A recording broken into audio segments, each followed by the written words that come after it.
This is the exciting moment that we're living in. We're not religious window shoppers. We're not looking just for the bits and pieces and the fragments of reality. We're looking at the holistic picture, and that is why our organization, the Academy for Future Science, means science guided by consciousness, the realization that consciousness is the center part of the whole evolutionary process, as Max Planck said in the 1930s.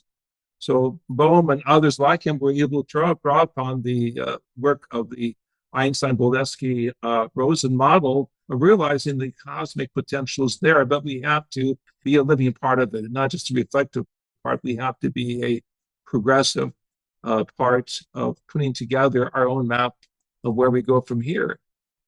Or maybe even taking responsibility for our own contributions into the cosmic web, into the cosmic symphony. And as people taking responsibility, and then when we look at bridging the science with the spiritual and having the consciousness guiding the scientific development, this is something that really, I would say, ultimately motivated me as a physicist to explore more deeply into things like Kabbalah and alchemy and ancient hermetics, is because I saw that there was deep wisdom there. And that, that they had wisdom and insights thousands of years ago that our modern science is only today just discovering. And we might have a new language or a new way of describing it. And it may be, maybe it's more mathematical or more scientific in its technological kind of verbatim. But we also need to shift, I believe, the consciousness so that whatever these technologies are, I agree with what you said earlier, that, we are moving towards a time of AI and, robotics and automation and, 3D printing. We've got some great technologies coming down the line, and we can use them to help create a better world. And the key, though, is that, they could also be used in a very bad way. And the key ultimately comes down to consciousness. So what do we need to do to bring in that greater wisdom to guide the application and the advancements of these technologies and the science, so that the science is guided by the wisdom versus it's only, kind of always coming down to, well, it's just about money, or it's about,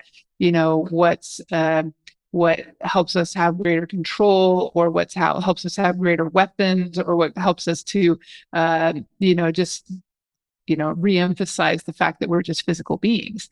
This was my major inspiration for shifting, from just straight up science and research into, also trying to bring metaphysical tools to people, because I really feel the wisdom needs to come in, and the consciousness needs to shift within humanity, so that we can take these resources and tools and this knowledge and understanding of science and use it to create a better world versus a world that continues to be at war and destruction. Right. You use the word orchestration or orchestra of events in space. This has been also our interest, going back to work with Dr. Fuharich in the 70s, who was working with what's called ELF, extreme low frequency modulations from space, suggesting that our mind is part of a proton matrix, and that we are working with very subtle aspects of vibration. And if these are scaled up, as the ancients in India believe, we realize that we are an orchestration of life. And that Dr. Stuart Hameroff has taken this concept of orchestration into a new understanding of his work with tubular process of the brain. But our work has been also to look at the musical side of biological chemistry. Right. So we really, to answer your question, we need to be more human orientated rather than object oriented. I think that's important.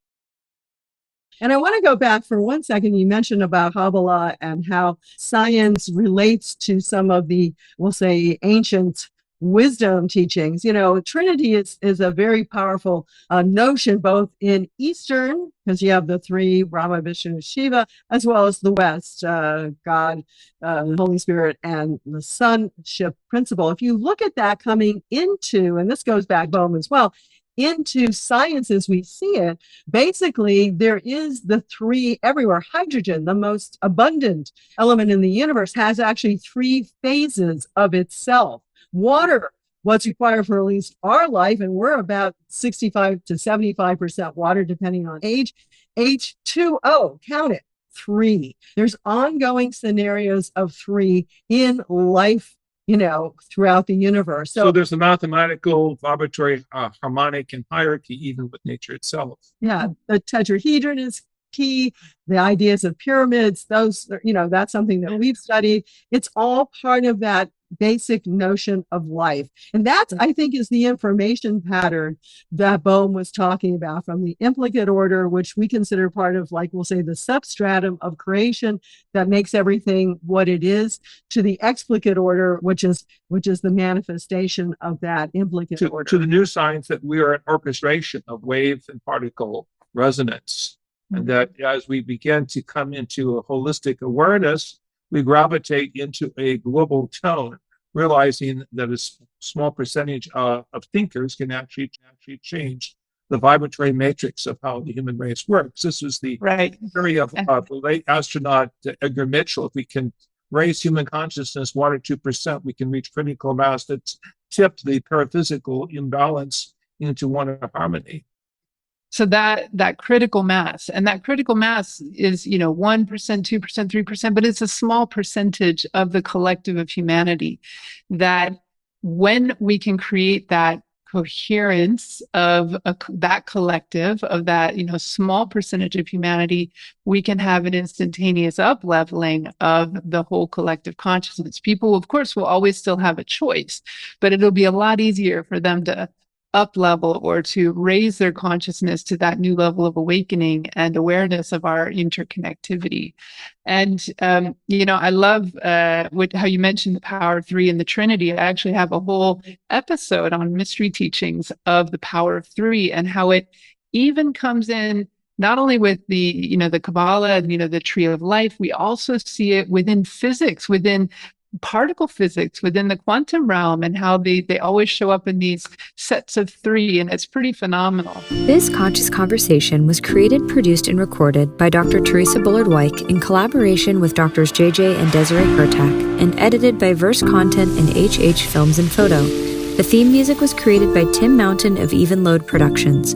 Quantum Minds TV is a product of the Quantum Learning Academy.